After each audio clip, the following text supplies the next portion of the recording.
जय माता दी दोस्तों, आप सभी को नवरात्रि की ढेर सारी शुभकामनाएं। आज मैं आपके लिए एक बहुत ही प्यारा माता रानी का भजन लेकर आई हूँ।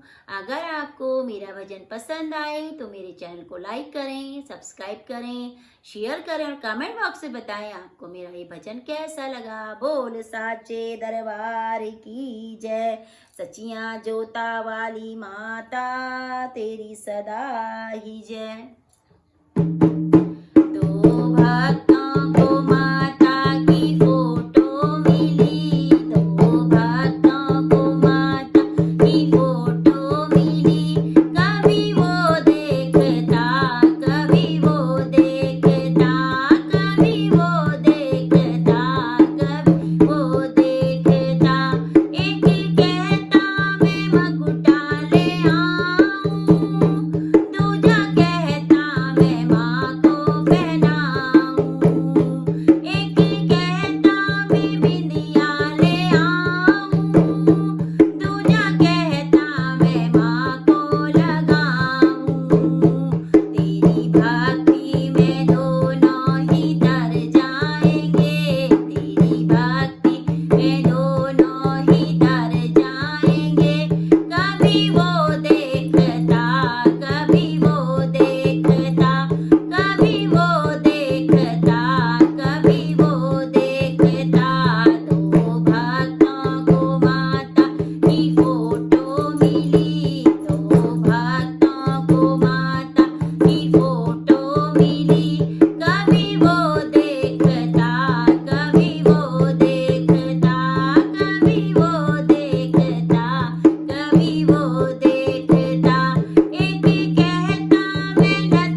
दरबार की जय।